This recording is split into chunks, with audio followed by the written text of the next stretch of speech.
Today on The State of Us, a boomer rides in a self-driving EV. Should you buy one?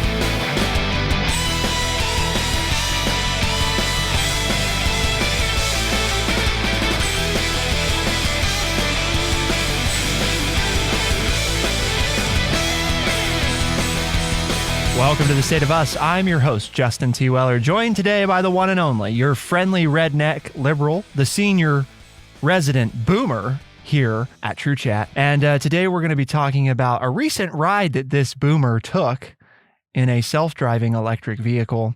And then we're going to look at some common questions from a Wall Street Journal columnist on should you buy an EV now? Lance, you took your first, I think that was your first ride in an all-electric vehicle, right? Is that correct? As the driver. The first time driving an all-electric vehicle. Okay. I've been a passenger in one. I've been a passenger in a couple of different Teslas at certain points, but never driven it. Okay. So you took a test drive, or a ride rather. Mm-hmm. You were the driver. I was. I was in the driver's seat, yes. Of a blue 2023 Chevrolet. I wasn't always the driver. Bolt EUV. You were in the driver's seat. Mm-hmm. Okay. And sometimes I was the driver and sometimes I wasn't. Yes. So for those that don't know, the 2023 Bolt EUV is Chevy's newest entry in the refreshed line of Bolts. So to talk to us about, you saw the car, you looked at it outside, looked at it inside. What are first impressions about the appearance of said vehicle? It just looks like a car.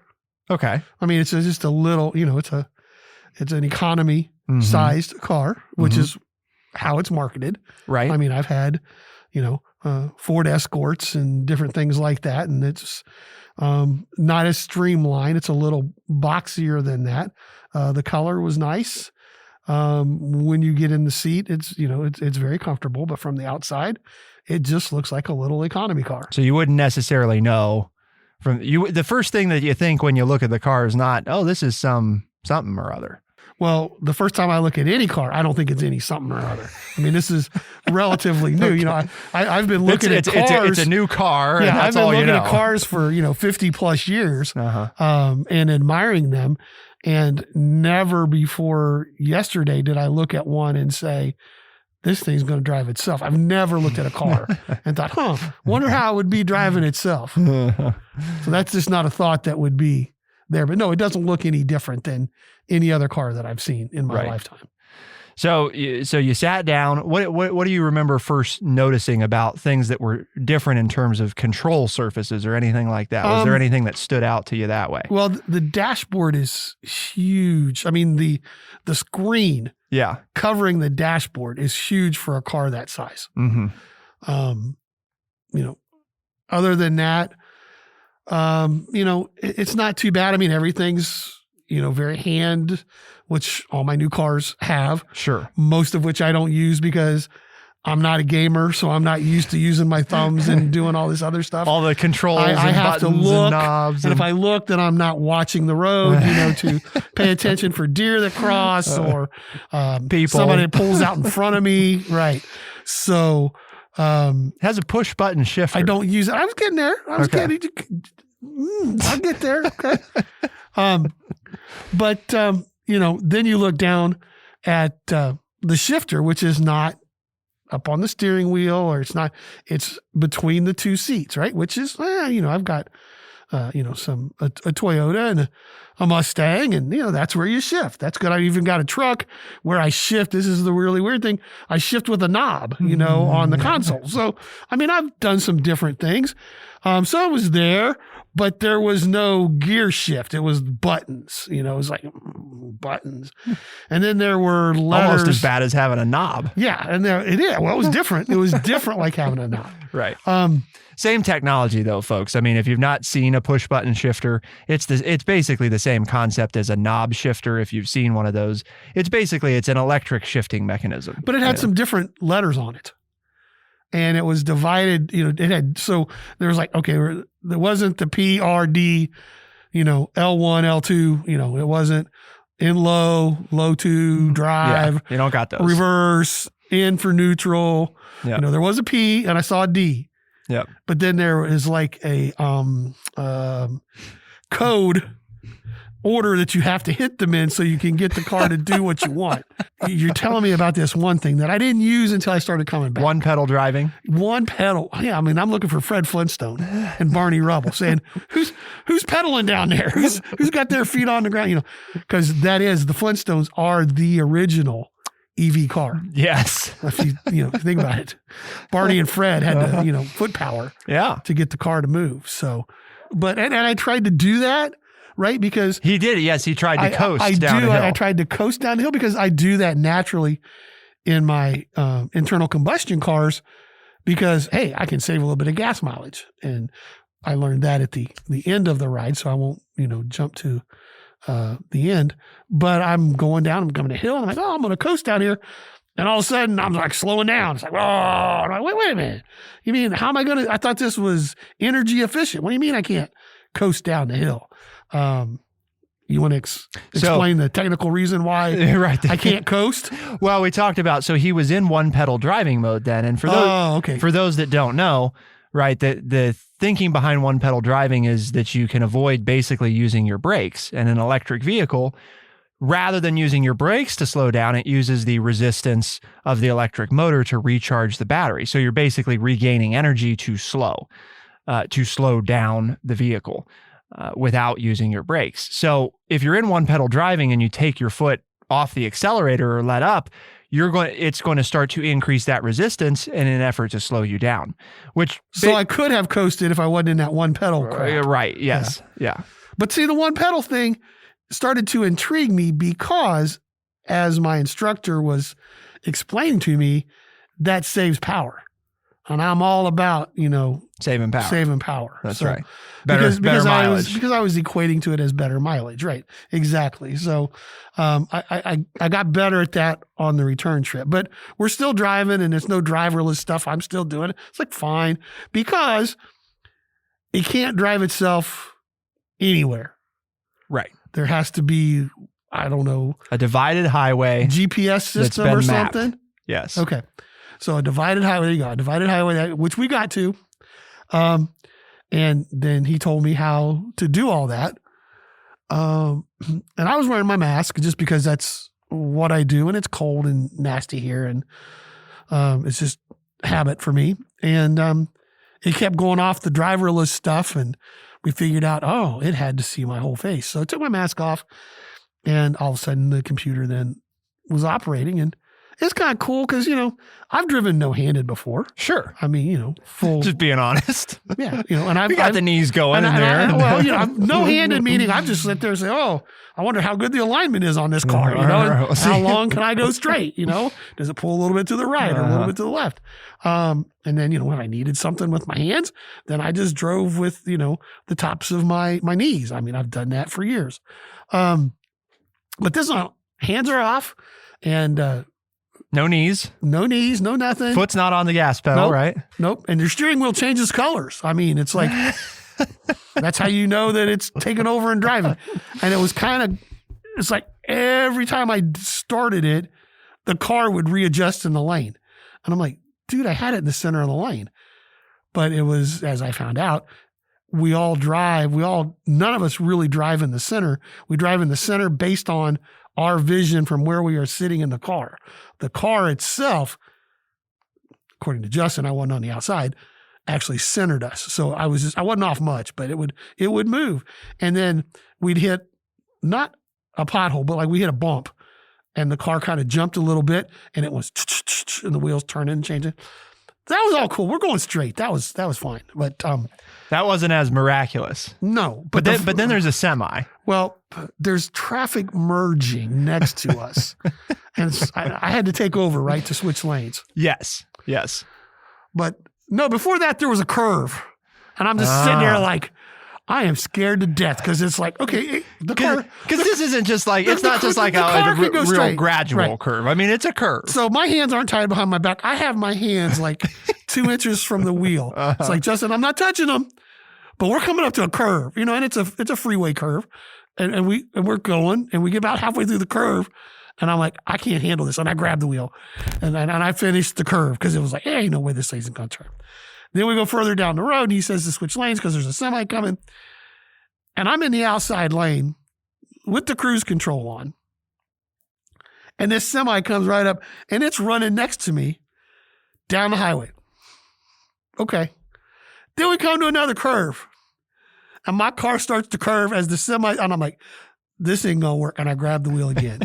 That's just Now, but in the back half of the curve, I always find driving relaxing. It was not. You were not relaxed. It was not relaxing. Better coming back than it was going out.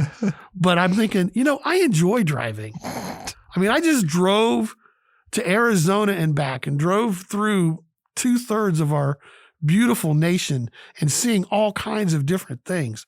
And I enjoyed every second behind the wheel. I didn't enjoy driving yesterday until we got into town and and you told me how to set the cruise control. Adaptive cruise control. And I could, adaptive cruise control and follow somebody through town without touching my wheel. That kind of made it cool. So we'll talk a little bit more about how his experience ended with it.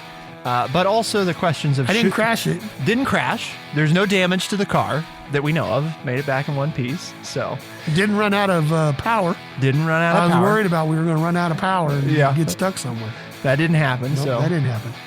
That was positive. So should you be buying an EV right now? Well, keep it here on The State of Us. We'll be right back.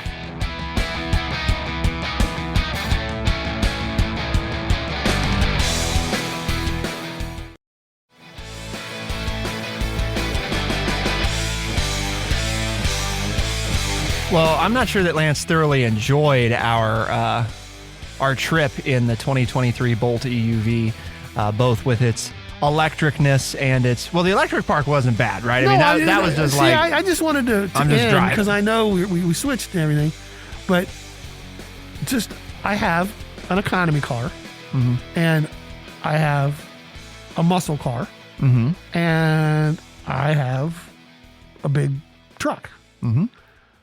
And I'm not planning on ever buying a new vehicle. They're all paid off. The maintenance is good. I don't drive that much anymore. I'm planning on finishing out with these 3 cars. But if I ever get another car, I want an EV. So I'm not down on electric vehicles. Right now, I don't need a car. And I like the 3 vehicles that I have in my driveway. I don't really want to give them up. But if I have to, I will probably, if I have to give up one of those 3 cars in the future, I will buy an EV version. So I'm not down on an electric vehicle. That was cool. This driverless part, not sold on it. not sold on it at all. But the EV part, 2 thumbs up. I mean, if I was looking for a car right now, sure, I would be buying an EV. Well, because it only makes sense. Yeah, keeping in mind that, like with the 2023 Bolt, right, the EUV that you were in, the self-driving feature, which is called Super Cruise, which is only for highways, that's just an option, right? So, and it's like, I think, a $2,500 option, I want to say. Plus, it's a connected option as well. So, if you use it for more than 3 or 4 years, then you start paying like $10 a month or something to keep it updated. But the point is that Lance was talking about the steering wheel changing colors. There's a little light bar in the top of the steering wheel, and most of the time it's off. So it's just black, and it's just steering wheel. But if you engage self-driving, you get a green bar that tells you the car's driving, blue when you go to switch lanes where you temporarily take control, and red, flashing red if it's going to disengage, telling you that you have to drive again. It's also monitoring your GM's self-driving system. Super Cruise is also monitoring, and that's what Lance was talking about. Why wasn't it working consistently with his mask on? Well, it has a camera, an infrared camera actually, that's watching your face, that's mounted on the steering wheel.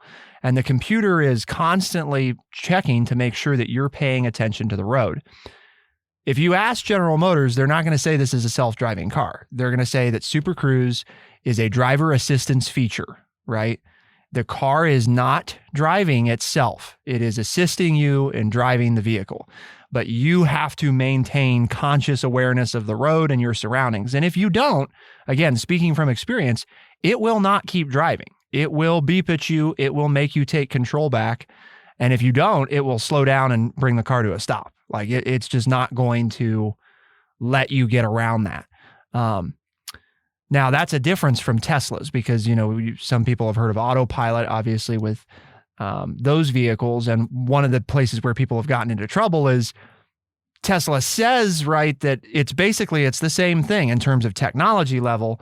Theoretically, it's the same thing, but there's no monitoring of the driver. So you're supposed to maintain attention on the road, but what's to stop you from, taking a nap or pulling out your phone or watching a video or, nothing, right? And then if the car needs you to take over and you're sleeping, what are you going to do, So it's a very solid, having used it now, I've probably driven a few hours total time, with Super Cruise enabled, which is the quote unquote self-driving feature. It's pretty impressive. I've never been in a situation, save one time where I felt that I didn't agree with the decision the car was making. You know what I mean? In other words, the way it interpreted the scenario and how it reacted was probably it was more conservative than how I would have reacted. So it was on the highway and a car cut in front of us, and did not wait to get far enough out in front. We're talking about, skidded right in front of you and the car broke or, applied brakes heavily. It wasn't like throw you through the windshield kind of thing, but we were going 70 and we went down to like 55. It was because the car detected that somebody's cut in front of you and they're like 3 feet in front of you, and that's not safe, And I thought the way the article started out was funny because, Lance, what type of phone do you have? I don't know. Okay. I got 4G. Okay. Yeah, that's right. They made you upgrade. I had to get right? rid of 3G and I got 4G. Yeah. Uh-huh. And it's a flip phone, isn't it? It is. Okay. But they make flip phones now that are 5G. They do have them. In defense of flip phones. Yeah. The reason I bring that up, folks, is because the way this article from the Wall Street Journal starts out is, remember flip phones, fax machines, and dial-up modems? You want an electric vehicle because they are generationally improved products. Quieter, quicker, more refined, more efficient, offering superior vehicle dynamics, less maintenance, lower per-mile operating costs. For the millions of American commuters able to charge at home overnight, EVs will be cheaper and more convenient. For them, recharging could take seconds a week, the time it takes to plug in before you go in the house at night. For them, per-mile costs will be measured in pennies, not quarters. In one survey, 4 out of 5 new car buyers can charge at home. You want one because EVs are better for the environment. According to the U.S. EPA, and by the way, this is an important one because I've had this discussion with some members of my family who say, electric cars really aren't green because, one, what type of electricity is being used to charge it? And even more than that, what does it take to manufacture it?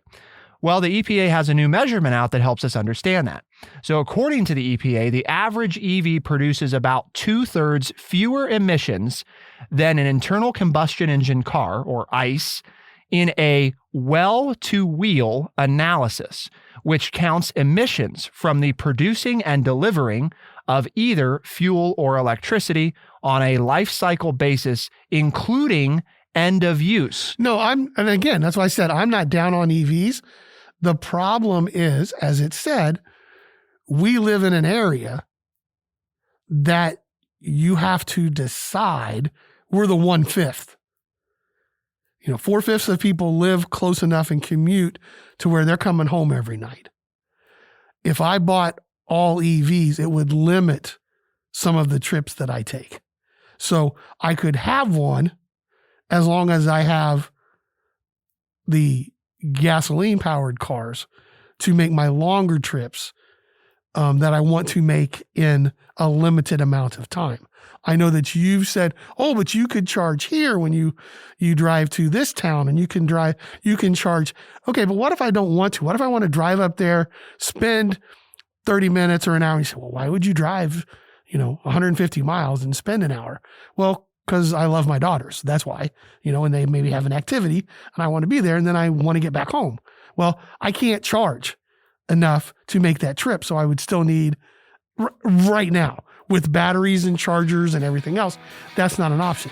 So I would still have to keep an ICE car around. This article is not all praise, by the way, for EVs. So we're going to talk a little bit more here about some of the other components, but we're going to come back with, we talked about why do you want an electric vehicle?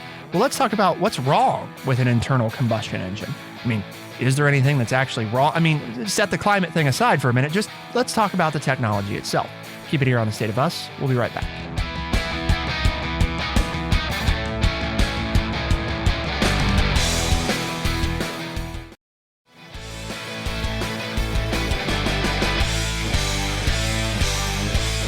Besides tailpipe poisons, costlier service and maintenance, and our geopolitical adversaries' manipulation of the price of oil, well, if those reasons aren't enough, there's 3 words for Lance, because he will dread this: a continuously variable transmission, or the CVT. The dreaded CVT is emblematic of the throttling necessary to get the next generation of internal combustion engine vehicles past global markets emission standards. Compared to EVs' few moving parts, the complexity of modern gas-powered vehicles terrifies me. 10-speed transmissions, variable geometry turbochargers, high-pressure injectors, high-voltage hybrid systems relying on dozens of sensors and fistfuls of CPUs. 10 years from now, what condition will these smoke-making spaceships be in? Who will fix them? Who will code them? The point is that because of the increasing global emission standards, this isn't just the United States, folks. In order for car manufacturers, and this is the other thing about why are car manufacturers pushing toward EVs? Why are you getting this feeling like they're investing heavily? Is because in order to continue to meet fuel efficiency standards, they have to move to variable speed transmissions, or continuously variable speed transmissions, which can have 10, and you heard that right, 10 different speeds. You think about, again, it's the basic idea of, to continue to make these things more efficient, they have to continue to optimize how they use fuel, how many gears there are, what speeds they're running, what RPM they're running at, right? All in an effort to squeeze the most efficiency possible out of that fuel that it burns. To do that, though, you have to introduce more parts, more computers, more technology, and therefore more to service. And it may actually seem counterintuitive, but many of the internal combustion engine vehicles that you purchase today on the road are actually a lot more complex than the electric vehicles that you could purchase today. And that's another reason why to get an EV, there's not as many things to break down on it. Right. Which is kind of counter, because people think EVs, and I think they think, well, it's just a giant computer. Well, the car you're driving right now, if you just bought it off the lot's also a giant computer. Well, we've seen that with... That giant computer just has a lot more to take care of than the EV. Right. And we've seen that with cars not being available. Right. Driving past lots. And we're just now starting to see dealership lots come back to life, because you'd drive by and there'd be 20 cars, 20 vehicles on a lot made for 500 vehicles. And we're just starting to see supply start to catch up a little bit. And why? Because even those internal combustion engine cars have computer chips. Yes. Which drives me crazy. I like to back up in my truck. My truck has a, where I can see a screen, camera. A backup camera. Yeah.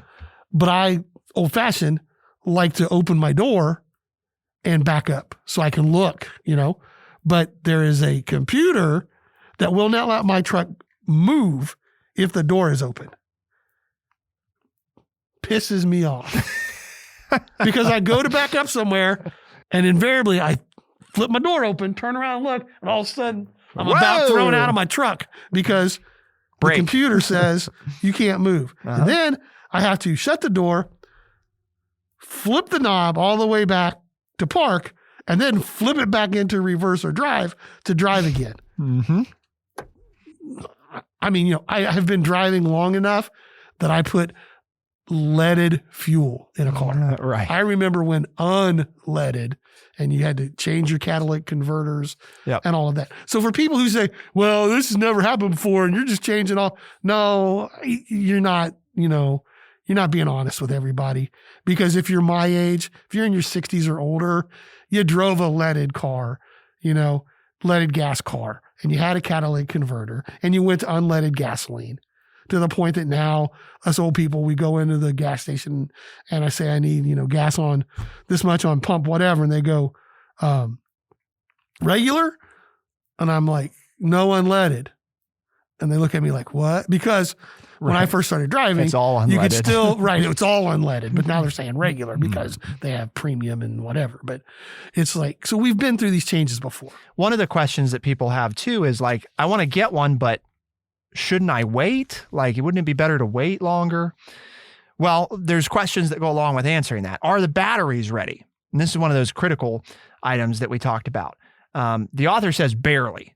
The best commercial batteries today store less than 300 watt hours per kilogram, which is a pitiful fraction of gasoline's energy density. These little guys cost a fortune. They weigh a ton, and they use a lot of unsustainable materials such as cobalt. Energy density, which is the kilowatt hour per kilogram, right? So in other words, how much energy per unit of weight. And that can be measured with gasoline, jet fuel, all those kinds of things.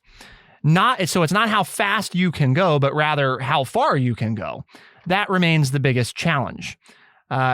You, for example, can get your Ford F-150 Lightning, which, gets 200 miles between charges if you're just going around town. But the minute that you hook up a trailer, that's going to drastically drop off.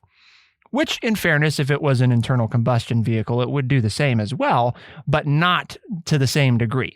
And we pointed this out yesterday. We used up more energy driving on the highway than in EV than in town. Yes. And an internal combustion engine car, it's the opposite.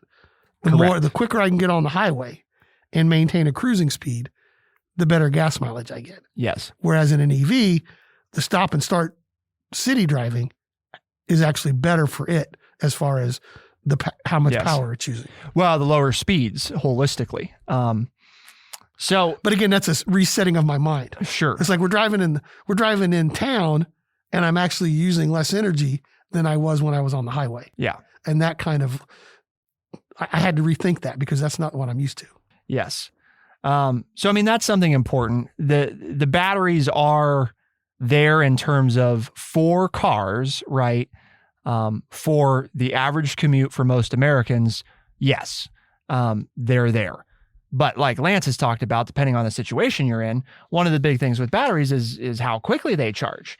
The other thing is some people have been worried about battery fires. Is me sitting on top of this big battery a fire hazard? Well, the author says it's not zero, but the possibility of your EV battery catching fire as the result of a collision is remote, comparable to the risk in an ICE-powered car. So in other words, it's actually, if you're in an accident, it's more likely that your car will catch fire if you're in an accident with a traditional internal combustion engine with than oil with a and battery. gas in there. Right, than with the battery. So it's not impossible, right? But it's highly unlikely, and it's no less safe. It's actually safer than an internal combustion engine. Will you ever have to replace the battery? Because here's another common one. I got things at home that take batteries, right, Lance? You got stuff at home. I got to replace these batteries. I've just spent, with Christmas coming up, I've spent over $50 just on batteries. So are you going to have to go, out to Walmart and pick up a new freaking giant battery to stick in your car? Have them drop it in my car. Yeah. Right. Well, it's highly unlikely.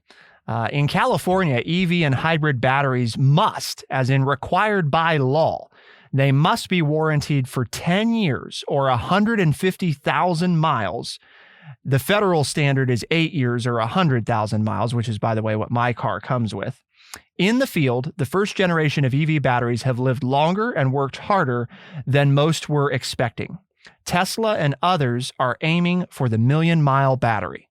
So the answer is no, you're not. I mean, if you buy a new, a current model year new EV, are you going to have to replace the battery anytime in the foreseeable horizon of a traditional life of a vehicle? No. For our listeners at home that have a smartphone, right, that's within the last 5 years, you're familiar with fast charging your phone, right? You plug it in, say you're at, 5%, and most of those phones, within, 20, 30 minutes, you've got 60, 70% battery. But then for some reason, it seems like it takes another hour or two before you get the remainder. It's like, why is that? Why is that happening? Well, that's because your phone internally is actually regulating the speed at which the battery can be charged. I don't fully understand all the chemistry, but the basic logic of it is such that when there's very little in the battery, right, you can stuff a lot into it right away. But as you think of it like when you're filling your gas tank too, right, you get near the end and it starts to slow down, because it's getting full and it doesn't want to be going full blast because then you spill gas everywhere. It's very different, but similar concept to this is it has to slow down as it gets close to the maximum because you can't force the energy in as fast and it stay safe. It's kind of like there has to be room for the energy distribution and heat in the battery to safely charge. So the speed of charging is changing, but one of the things that's counterintuitive that I've had to learn, because Brett and I are about to take a road trip up to Chicago to spend some time with his family, and we're going to drive. This will be the first time going up in an EV. You've done road trips before, so that's not that exceptional. But one thing we've learned is when you stop to charge, you should charge to 80% and then get back on the road. It's actually your total time is actually less if you make more stops and charge only to 80% than if you wait to charge to full. But again, those are just little things that you learn as time goes. So for the Lances of the world who are doing the road tripping all the time and who are really concerned about how much time you're going to spend on the side of the road waiting, if you can be in and out in 10 minutes for that 80%, now you have a real, and you have vehicles that are getting very close to that. And I guess the point is that the author is anticipating that by the mid, 2020s, so in the next couple of years here, the models that will be rolling out will meet that standard, 80% in about 10 minutes, And at that point, even for people road tripping, the minuscule amount of time or difference in range will no longer be justifiable in terms of the cost benefit the rest of the time. But it has to get to that point. But Brett and I will have to stop twice on the way to Chicago where we could get there on just barely, on one tank of gas in my economy gas car before we switched. So that is a difference, but how often do we do that? Well, a couple times a year. So is it okay for us to wait a little bit longer on that trip and plan out a little bit more time? Yeah, because we're saving a crazy amount of money on his 50-minute round trip commute every day. The other 360 days of the year, you're saving all kinds of money versus money and time. Right. Because you're never going to the gas station. Right. Exactly. We've talked about the math usually adds up. It may even add up. We'd have to do it for Lance to figure it out. But just the amount of time that he spends driving to a gas station and filling up, he'd be really close to, if he had an EV, the amount of time he'd have to waste on the road trip waiting around for it to charge would actually be less than the amount of time going to the gas station. But the difference is the gas stations are little spurts, and that's, I'm sitting around for 2 hours while I'm waiting on this darn thing to, charge. Should you buy an EV? Well, I think Lance and I have said for a while, especially if you're a multi-car household, then I think absolutely. There's somebody in your household, right? If you live in a home and there's more than one car in your house, there is absolutely somebody who could benefit from driving that EV. And the technology is doing nothing but getting better. Right. So you don't need to necessarily wait till it gets the best, because it's going to continue to evolve and get better. So get started now. And then when you're ready to trade in, you can move up. Or if something comes out that you want, like a lot of people, most people don't keep their cars like I keep my car. They're trading in every 2 to 5 years anyway. Don't hold back, because the technology is better than good right now. And if you're looking to get a car, that's, like I said, that's where I would go. If I was in the market for a car right now, I would buy an EV. The other objections are some people list all these EV batteries that are going to end up in landfills. So they're really not environmentally friendly. That's not true either. It's important to know that most manufacturers like General Motors, Ford, right, Tesla of electric vehicles, they have developed end-to-end recycling programs. And you might say, well, is that really true? Do they really care? Is it just good publicity? No, they really care because it actually saves them money. If they can, these are rare earth minerals, right, that are contained in these batteries. A lot of times recycling them is just as easy or easier than mining them in the first place. So throwing them away if they're not damaged is really actually pretty dumb. Like it's a bad idea, It's not the same as the battery that you bought at Walmart, right, and threw away.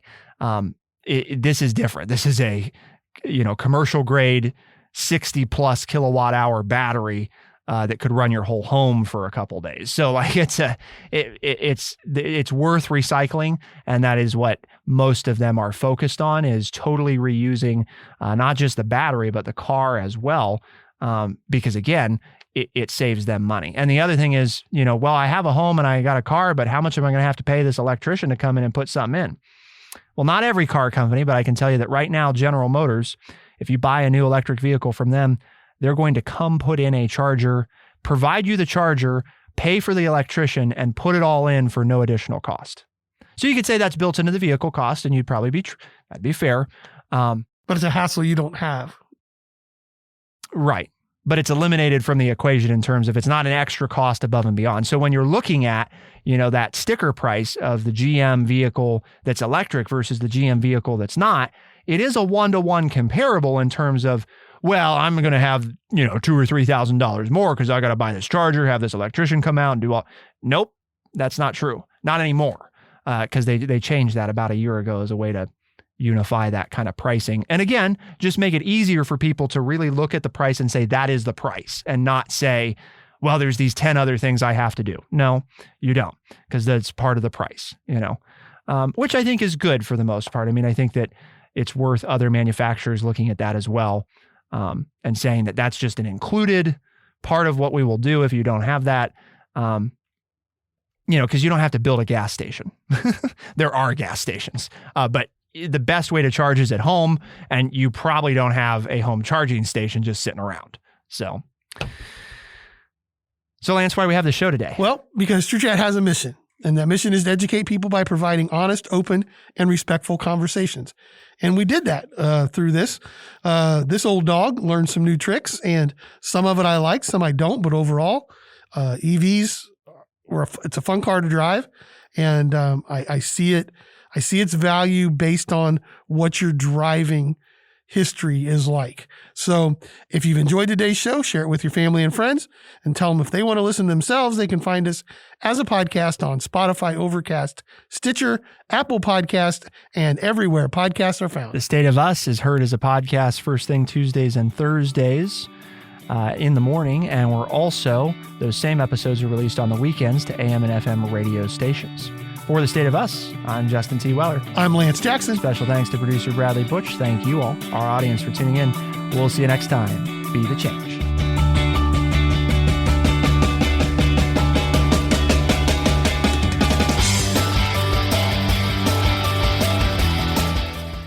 Be sure to check out our website, thestateofus.org, for books, articles, and all the ways to tune in. thestateofus.org.